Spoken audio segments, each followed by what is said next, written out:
Kamusta po mga kabayan? Si Kamanong po, dito po sa Tambayang mga kabayan. Nagbabalik po para po magkomento po sa inyo. Samahan niyo po inyong lingkod.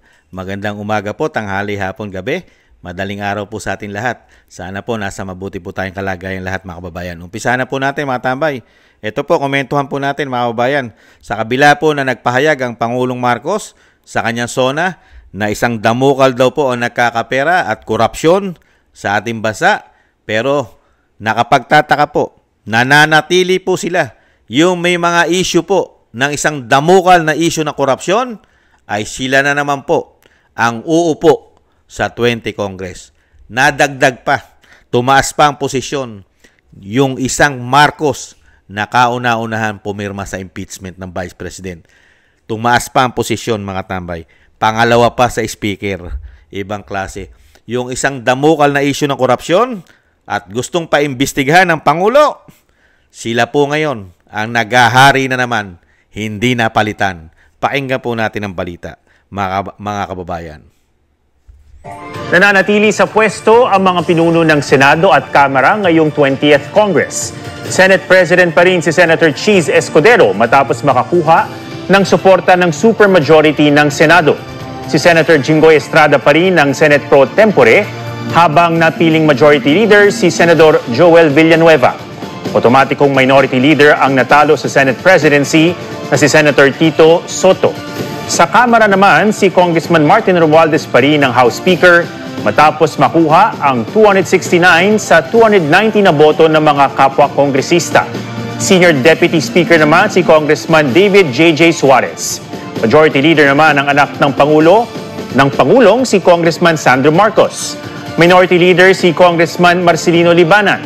Sa gitna ng botohan sa Kamara, nag-walk out ang tatlong Duterte congressmen na sina Paulo Duterte, anak niyang si Omar Vincent, at pinsan ni Paulo na si Harold. Gayon din ang kaalyado nilang si Congressman Isidro Ungab.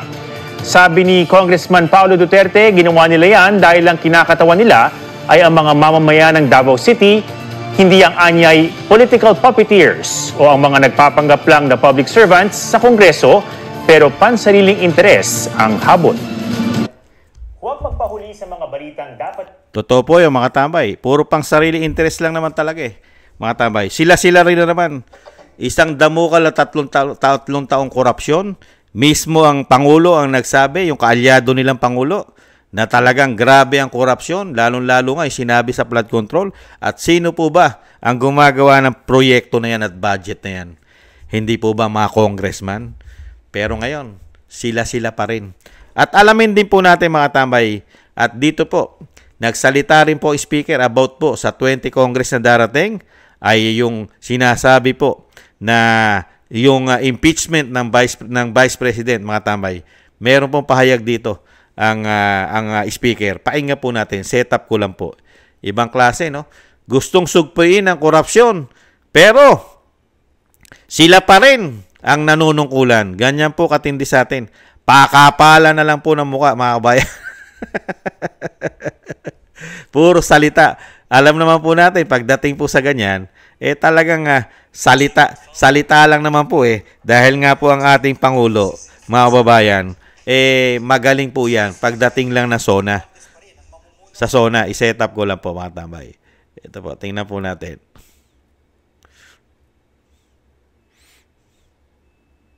Ito po mga kabayan. Pakinggan po natin ang napakagaling na speaker mga kababayan. Ito po. Speaker Romualdez. The court may close a case, but it cannot close the cause. The pursuit of accountability is not a moment. It is our mandate. As your Speaker, I will be here, not just to preside, but to protect.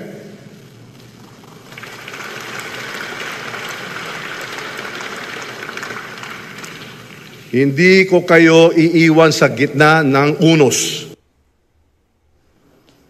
At Marian, sino-sino pa ang mga bagong leader dyan sa Kamara? Ayan mga tambay, nakita nyo po ang pahayag ng Speaker. Hindi raw niya iiwan ang kanyang mga kapwa crocs di umano o umano sa gitna ng unos. Ang tanong, anong klase kang unos, mga tambay? Isang damukal nga po ang pakinabang na nakuha nila. Hindi po ba? Yung sinasabi na nga mismo ng pisan niyang presidente, napakarami nagkapera. Nasaan ang pera ng flood control? Paano po nagkaroon ng hatian? Paano po, gaano kalalaki ang komisyon? Sino-sino po ang mga kontraktor? Di po ba? Ang karamihan mga kontraktor niyan, sila-sila rin. Hindi po ba? Ano yan, maglulukuhan na lang tayo? Trabaho ng mga congressman yan umano. Yung kumita na kumita sa gobyerno. Di po ba? At mangumisyon ang mangumisyon. At magdagdag na magdagdag umano. Para lumaki ng lumaki ang pakinabang umano nila. Di po ba? Ngayon, ano ang mangyayari sa ating bansa? Puro salita na lamang. At yung sinasabi rin ng Pangulo, naiimbestigahan lahat ng klase ng korupsyon ngayon, lalong-lalo ang flood control. Alam naman po natin kung sino-sino involved dyan. Karamihan po dyan, mga korap na mga politiko, mga congressman, may mga senador pa umano. Hindi po ba? At ngayon, nagsalita na rin ang tinatawag na tambaluslos na poprotektahan nila ang kanilang institusyon. Hindi niya iiwanan ang kanyang mga kapwa umano, buhaya umano. Hindi niya iiwanan sa gitna ng unos dahil meron silang unos ang issue ng korupsyon umano. Hindi niya iiwanan ito. Bagkus, baka dagdagan pa. Dahil papasok na naman ang 2026 national budget na tumataginting na hindi bababa sa 7 trillion. Sila na naman po ang bahala riyan. Dadaanin naman tayo. Saan? Sa bicameral conference committee report. Hindi po ba? At saga na nagiging gago. At yung kanilang mga pidap, mga extraordinary, dadaanin na naman tayo umano dyan. Nakakalungkot. Yung mga nagpahirap sa taong bayan at nagbigay ng isang damukal na issue ng korupsyon, pamumulitika, sila na naman. Tapos sasabihin sa atin ng Pangulong Marcos, pagbubutihan na nila at iyahayag na sa atin lahat ng mga korap. Ipakikita na sa atin. Ipapublic niya na lahat. Lahat. Pero, sila-sila pa rin ang mga makapangyarihan sa ating bansa. Sila-sila pa rin magpuprotektahan ng isa't isa. Puprotektahan nila isa't isa. Dahil sila pa rin yun. Yung gumawa ng anomalya ng 3 taon, sila pa rin ang nanunungkulan ngayon sa posisyon na matataas. Sino ngayon naiimbestigahan? Tama yung sabi ng mga kababayan natin. Ano po sabi ng mga kababayan natin? Ang iimbestigahan nila, yung hindi nila kaalyado. Yun ang iipiti nila ngayon umano. Iimbestigahan nila ng imbestigahan. Lalong-lalo na yung mga congressman na hindi nila kaalyado umano. Yan ang iipiti nila. Kasama ang DPWH umano. Nakita nyo po? Tumataas pa posisyon katulad ng anak ng Pangulo. Naging deputy, mga tambay. Ibang klase. Ibang klase. Hindi basta-basta congressman. Sila-sila. Nagsasabuatan umano. Paano aasenso ang ating kaperahan? Paano aasenso ang ating bansa? Sumablay ka na nga ng 3 taon, ni hindi mo pa pinababa. Step down ang iyong pinsan. Nagkakaproblema na nga sa issue ng korupsyon.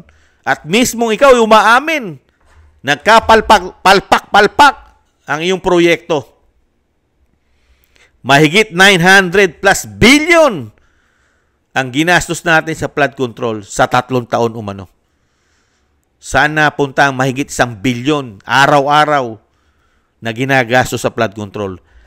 Kasama ang mga congressman nagpaplano niyan sa kanilang mga distrito, probinsya, syudad. Di ba? Na nilalagyan nila ng flood control At nilalagyan nila ng napakarami, sinasabi daw na isang damukal din na pumping station o yung mga sumisip-sip ng tubig baha para maibsan at mapabilis ang paghupa nito. Kaya naglalagay ng mga pumping station. Nasaan? Nasaan? Sino iimbestigahan?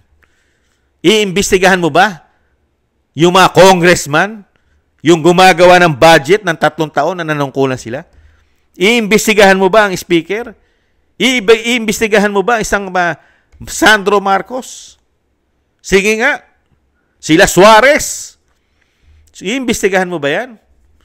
Di po ba? Sila Saldico, nanahan pa rin. Ibang klase. At yung 260 plus daw na sumang-ayon na maging speaker, ang nagbabalik na naman na tambaluslos. Yan ang tawag ng Vice President, tambaluslos.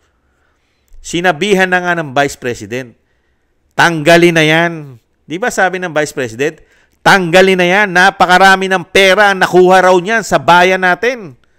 Sa ating bansa. Kahit daw po mawala na yan. Mawala na sa kanyang katungkulan. Lahat daw po ng ninakaw niyan umano. Pera ng bayan na hindi niya na kayang ibalik sa dami. Ayon sa Vice President. Pero meron tayong Pangulo na sinusuportahan niya pa rin ito. Bakit kaya? Yan ang malaking tanong natin. Bakit? Kasama kaya sila doon sa mga ninanakaw umano? Ayon sa Vice President, yung kaya ang kanilang pinagpaparti-partihan? Mga kababayan, nagtatanong lang si Kamanong. Hindi naman masama magtanong. Kasi po, pwede po sila magsabwatan umano. Dahil isang pamilya sila riyan. Hinawakan nilang posisyon. Lalong-lalo na ang pera kung saan binabudget nila ang malalaki natin pera, pati ang inuutang pa natin. Sila ang nag-handle. Kasama ngayon, yan, pamilya. May anak pa. May kamag-anak. Meron din kamag-anak, may kapatid sa Senado. Di po ba? Okay lang sana eh. Okay lang sana kung katulad ka ni dating Pangulong Duterte, nakikita ng Pilipino yung pera kung saan napupuntan dahil napakaraming proyekto. Napakarami pang nalinis na mga ilog, dagat, na mga tayan. Napakaraming ginawang mga karsada, tulay, airport, pantalan. At isang damukal na mga bagong karsada. Di ba? Nagpinaggagawa. Pati nga yung kauna-unang subway ng bansa. Kung hindi sa talino at paghawak, pag-shoulder ng perang tama, magkakaroon po ba tayo ng napakaraming proyekto? Yung pati yung naiwang proyekto ni Pinoy, natapos pa ni dating Pangulong Duterte. Itinuloy pa. Pati mga proyekto ni dating Pangulong Gloria Arroyo, itinuloy niya. Hindi siya namulitika dahil trabaho at ang kailangan ay pag-asenso at pagbalik at pagbangon, pag-unlad ng bansa. Hindi po ba? Ngayon po ba? Ano po ang tinatrabaho ng mga politiko natin ngayon? Nagkakaisa? Nagkakasabwatan umano? Para mangulimbat? Magkamal ng isang damukal na salapi na hindi na sila kailangan maghirap kailan pa man? Yung po ba ang ginagawang trabaho nila ngayon umano? Nakakakati ng ulo. Akala natin mababago na. Dahil ang Pangulong Marcos ay nagsalita. Di ba? Lalabanan niya ngayon ang mga korupsyon. Paano mo malalabanan ang mga korupsyon? Kung yung mga nangurap ay kasama mo pa rin. Di po ba? Hindi mo malang sinibak. May issue ng korupsyon. Paggawa ng pondo, hindi mo malang sinibak ang Senate President ng mapalitan. Hindi mo malang sinibak ang isang speaker ng mapalitan. Nang maiba-iba naman. Ibang klase ka. Ibang klase ang pamahalaan natin ngayon. Wala na tayong tulak kabaygin. Puro pasipa. Di po ba? Hindi mo na kailangan itulak at kabigin. Ang kailangan ay patadyak at pasipa nang umalis na. Umano. Kaya lang po, hindi naman naalis eh. Pakapala na lang ng muka. Nung bumalik sila sa kapangyarihan, diyan na po bumalik ang makakapal ng muka. Hindi katulad ni dating Pangulong Duterte. napakadaling tanggalin ang makakapal na muka. Sinisipa niya. Di ba? Makarinig lang siya na alingasngas. Di ba? Tinatanggal niya na. Pagka nagkasala ka, yung mga sekretary, magmula sa baba hanggang sa taas. Pag ikaw ay napatunayan, sibak lahat. Pero ngayon, mismo ang Pangulo, nagsabi na laganap ang korupsyon sa kanyang administrasyon. Pero nananatili pa rin sa pwesto ang kanyang mga kamag-anak, lalong-lalo ang kanyang pinsan umano. Unbelievable. Bigyan nyo pa ng mga pwesto yan. Damihan nyo pa. Hanggat may nagpapautang sa ating bansa, huwag kayong tumigil. Umano. Hanggat may nagtitiwala pa na magpautang sa ating bansa, huwag nyong tigilan ang pagnanakaw ninyo. Umano. Dire-diretsuhin nyo na yan ang 6 na taon.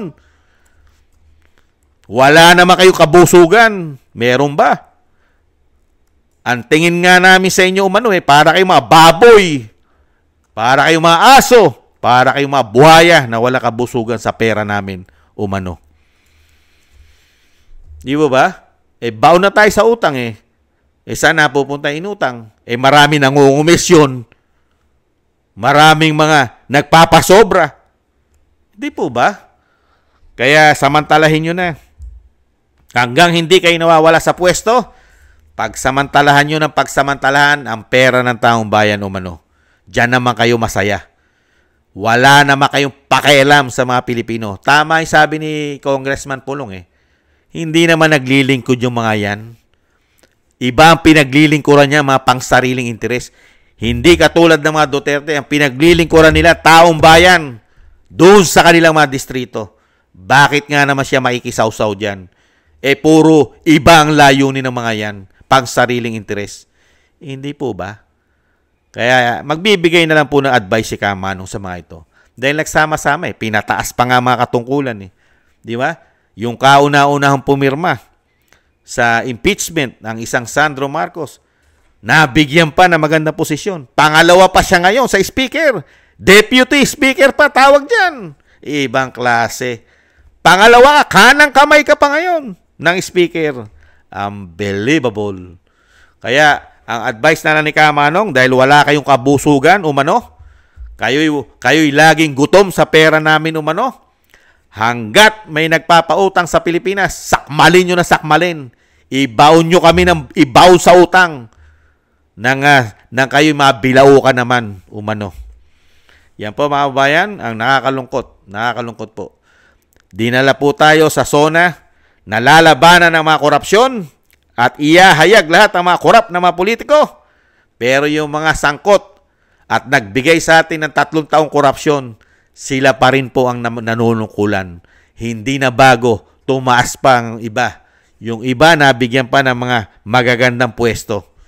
Paano mo iimbestigahan yung mga yan? Believable.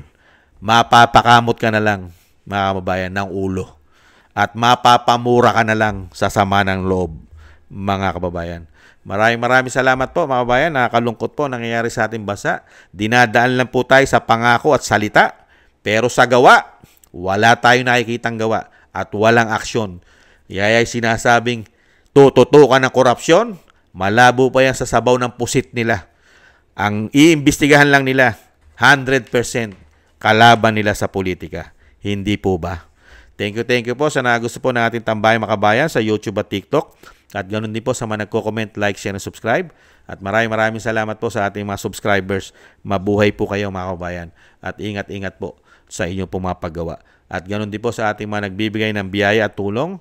Thank you po sa mga nagbibigay po ng tulong. Shoutout po sa inyo lahat mga kabayan. Mabuhay po kayo. At ingat-ingat po sa inyo rin po mga paggawa. At yung dalangin at panalangin po natin mga kabayan, na maingatan po, isama po natin sa dasal natin at panalangin na maingatan po ang pamilya Duterte, ang Vice President, ang dating Pangulong Duterte na madugtungan pa po ang kanyang buhay, kalakasan at mailayo po sa kapahamakan at mabigyan po ng sinasabi pong napakabilis na po sana ng kanya pong pansamantalang kalayaan o tuluyang paglaya nang makabalik na po sa ating bansa, mga kabayan. Maraming salamat po sa mga dasal. At muli po mga kabayan, ingat-ingat po tayo. At magdasal din po tayo na tayo po'y ingatan At napakahirap na po ang sitwasyon po natin. Laganap na po ang masasamang tao sa ating bansa. Sama po natin sa ating mga panalangin na tayo po'y maingatan. Thank you po mga kabayan. Sa muli. Bye-bye.